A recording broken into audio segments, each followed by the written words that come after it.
Hello, AP Bio students, and welcome to Chapter 7, which is all about cellular respiration and metabolism. In a nutshell, this giraffe eating, I am totally blanking on the tree's name, but I will get it for you for class, is a summation of Chapters 6, 7, and 8 in terms of the transformation of energy and chemical matter between autotrophs, plants, and heterotrophs, which are animals. And we can sort of see this within this flow chart of how light energy comes into every environment. Primary productivity is essential for the stability of an ecosystem. Photosynthesis is going to happen in the chloroplasts in plant cells, which was going to take that light energy and make some carbon dioxide and some water molecules into things like glucose or other types of organic molecules and oxygen. And then heterotrophs are going to eat that plant matter or other animals and obtain the organic molecules to produce ATP and at the same time produce CO2 and water vapor. And this cycle is really limitless in terms of the flow through it as long as we have light energy driving the system. And obviously heat energy is produced, most of which is lost during cellular respiration. Now, cellular respiration includes two types of chemical reactions, one that uses oxygen and one that is without oxygen, anaerobic. Your body and most organisms are able to take a variety of carbon-based molecules, organic molecules such as carbohydrates, so we could have sugars or starches or even things like fiber, fats, and then proteins, and use it as fuel. But it's often helpful to think about things in terms of cellular respiration when we talk about the monomer of sugar glucose. The reason why is that it's the most accessible, it's usually the most usable, it's often the preferred fuel source for a lot of cells, and it can be burned aerobically and anaerobically to power ATP production. Now, in these reactions, we're going to be talking about redox reactions, and I like to think about redox reactions as synonymous with exergonic and endergonic, and catabolic and anabolic.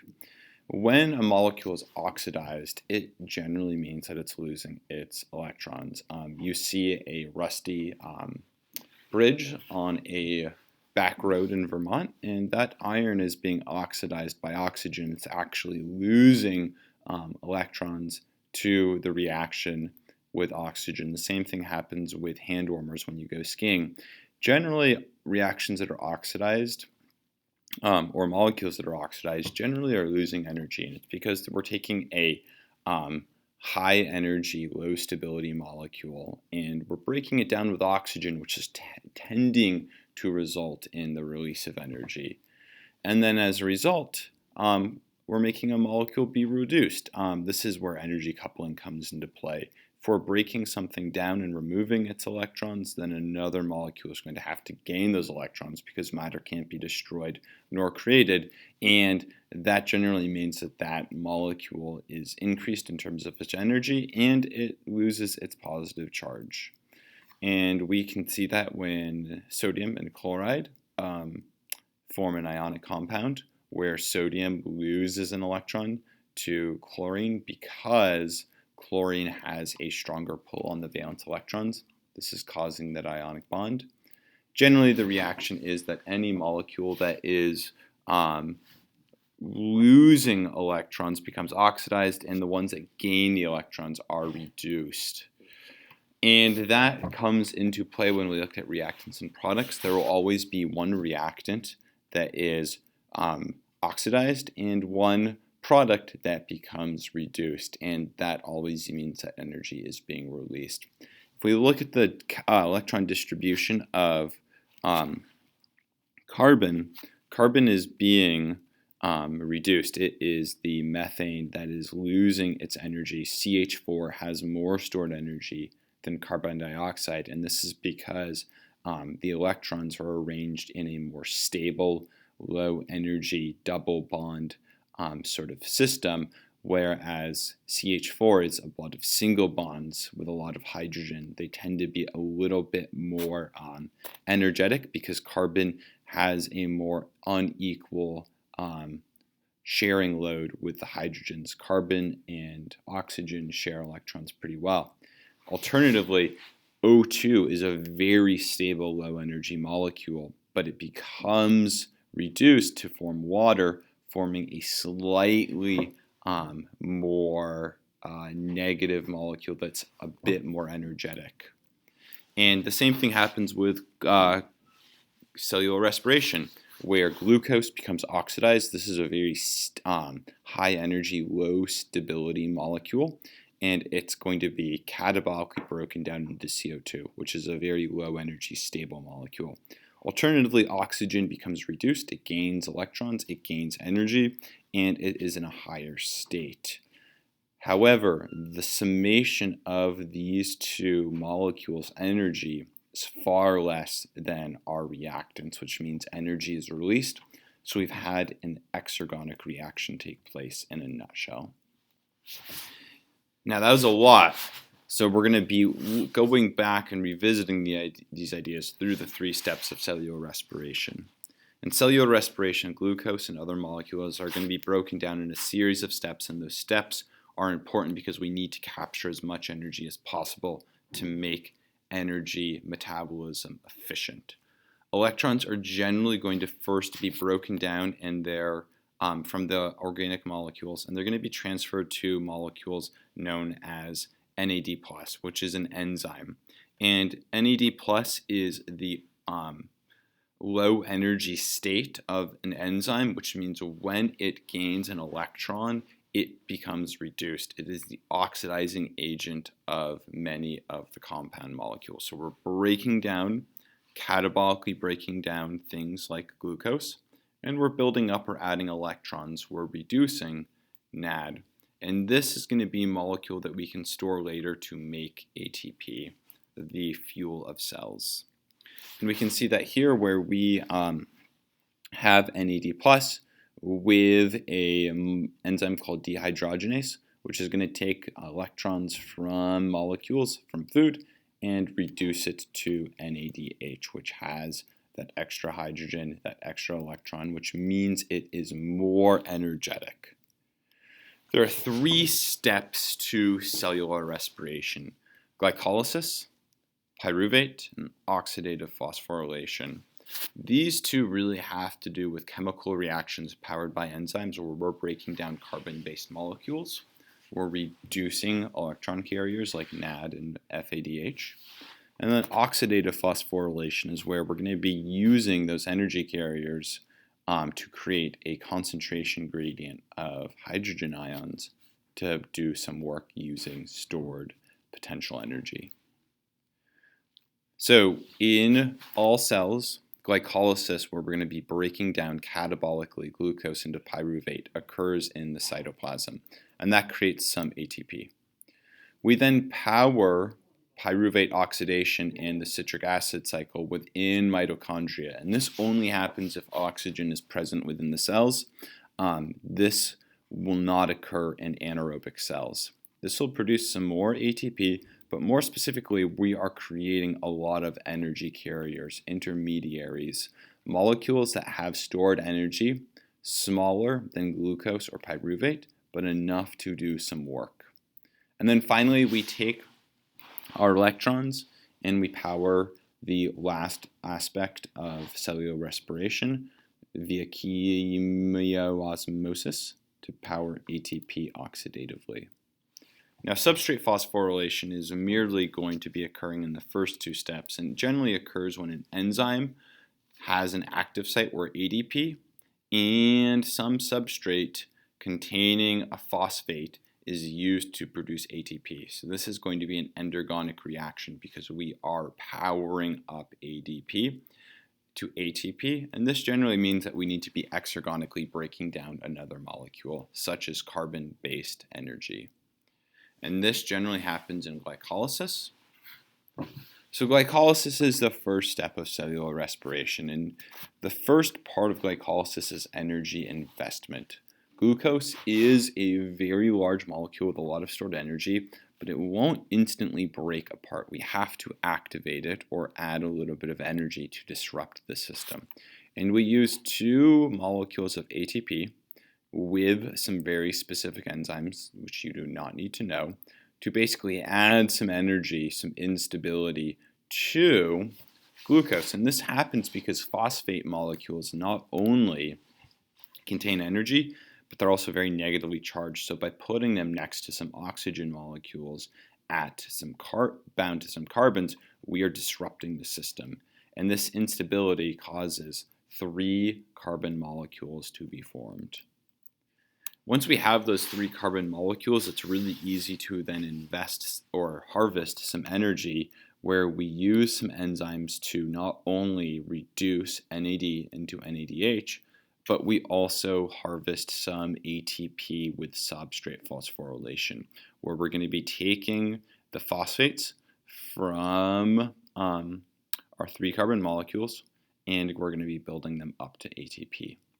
So the real payoff of glycolysis is investing a little bit of energy to break apart glucose, and then use that smaller energy source to appropriately harvest some energy.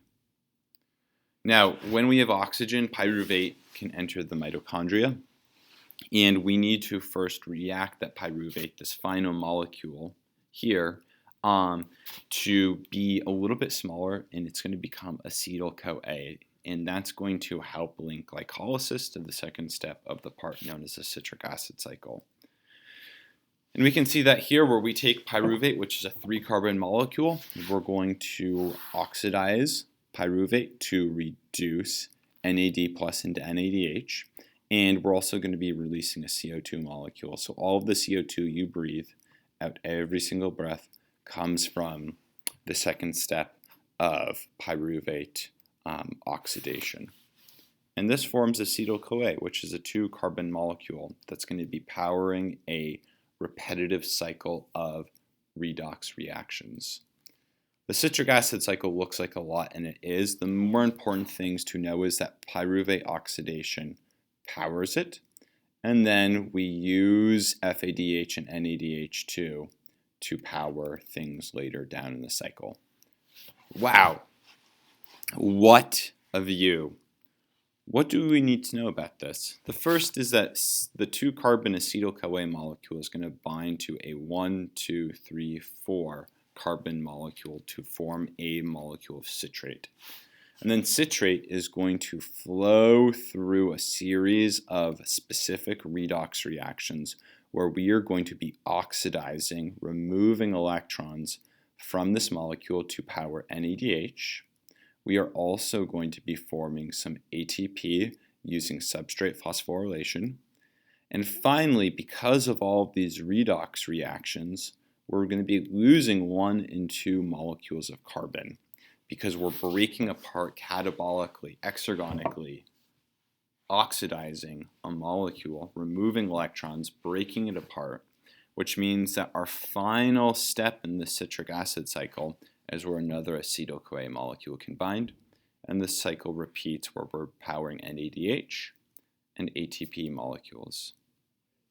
Now we're going to take all of that stored energy, because we've been breaking down glucose and other carbon molecules for a variety of steps, storing it in smaller pieces of energy known as electron carriers. And now we get to do some work. Now we get to create a lot of ATP.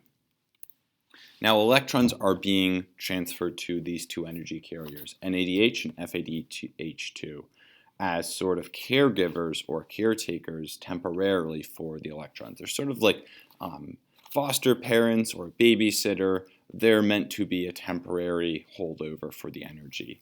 Now these electrons are going to now be donated to cytochromes, which are proteins that generally have very electronegative, often metal atoms that make electrons flow to them because they are more of a oxidizer than either of these 2 molecules. An oxidizer means that they will take the electrons more easily than the current energy carrier. This electron transfer system generates no ATP directly, but instead we are using it to do some really cool active transport of pumping hydrogen ions from a low to high concentration. This is important because glucose stores a lot of energy, and when we do these small steps, we're taking large free energy drops and we're making them into smaller steps, which means that the release of heat is more manageable and the loss of energy is also more efficient. The electron transfer in these transport chains causes proteins to pump hydrogen ions out into the intermembrane space of the mitochondria. We'll see that in a minute. And then those hydrogen ions are going to flow through ATP synthase based on a high to low concentration, which is a lot of stored energy, like water flowing through a dam. This is an example of chemiosmosis, which is where we use the energy of a gradient to drive cellular work, because we're taking stored potential energy and we're using it to do work. Now, interesting to note is that we have 1, 2, and 3, 4, sorry, couldn't count for there, different cytochromes, different proteins, and each is more electronegative than the next, meaning that NAD, donating its electrons to protein complex 1, and FADH2 donating their electrons to protein complex 2, these two proteins are more electronegative, they're more of an oxidizer, than these two energy carriers. But then 3 and 4 are even more electronegative, meaning that they steal the electrons to this.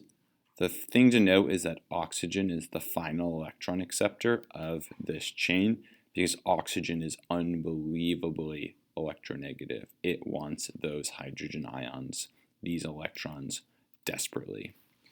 Every time we have an energy source being reduced and oxidized, we have an energy coupling. So when NADH2 loses its electron to cytochrome 1, we are taking that electron from a higher source of energy to a lower source of energy. It's losing chemical stored energy. So energy is released, which allows that protein to pump hydrogen into the intermembrane space. And this happens for each of these steps. Every time there's a transfer, the electron's energy is being reduced, which allows us to do some work. This allows hydrogen to build up in a high concentration, which will flow back through ATP synthase. The general flow is this. During cellular respiration, most energy flows in the sequence of glucose to NADH2 to the ETC to the protein motor force, then finally ATP. We only capture about 34% of the energy stored in glucose, which is actually about 10% more efficient than the best combustion engines in cars. We are able to make about 32 ATP molecules per glucose molecule. There is some fluctuation. Generally, depending on the efficiency of the membrane, we will have 26 to 28 molecules ATP produced. Note that if we didn't have oxygen, we would only be getting 2 ATP molecules per glucose molecule. This is where we get into anaerobic respiration. Without O2, the electron transport chain stops, which means glycolysis couples with fermentation or anaerobic respiration to produce very few ATP, but we still have them. Fermentation consists of glycolysis plus reactions that regenerate NAD+, which can be reused by glycolysis, meaning that we're always going to have the product become an input because we need the cycle to always continue. The two major types of these cycles are lactic acid fermentation and alcohol fermentation. In either of these, we are going to have glucose being broken down, which is going to be producing some ATP. They're going to be producing pyruvate, and that pyruvate is then going to be reduced into either ethanol or lactic acid. When we have that reaction takes place, we will be using our NADH molecules to form lactate or ethanol. And then the NAD plus will be regenerated into NADH using that first step of glycolysis. Lactate and ethanol flavor many of the foods that we enjoy, whether it be bread or kombucha or yogurt or cheese. These are the tangy, wonderful flavors of the culinary world. And they all occur without oxygen, and they all occur with microorganisms doing anaerobic respiration. So that brings us into types of animals that can do types of respiration. Obligate anaerobes only do fermentation or anaerobic respiration, and they cannot survive in the presence of O2. These are the most pungent of the respirators, meaning that they are the things that cause maybe poorly churned compost or rotting food to smell quite pungent. And then things like yeast or lactobacillus, which is a bacteria in yogurt, are facilitative anaerobes, meaning that they can do either fermentation or cellular respiration. And this is where we get to the fork in the road, so to speak. O2 or present, lactate, acetyl-CoA. Now, the reason why this is important is because we think that glycolysis was an intermediary step that existed before the world had a lot of O2, meaning that we see the shared form of respiration between people, humans, organisms, and bacteria because cells evolved this strategy before oxygen was present. And it was only after oxygen that began to accumulate in the atmosphere that eukaryotic organisms generally obtained the ability to do oxygen respiration. Now, there's lots of different catabolic pathways that can funnel electrons into cellular respiration. The cool thing is that glycolysis is very indiscriminate with the type of carbohydrates or the type of fuel that it can use to power the citric acid cycle. Proteins have to be digested first to power cellular respiration. The important thing to note is the amino group has to be removed.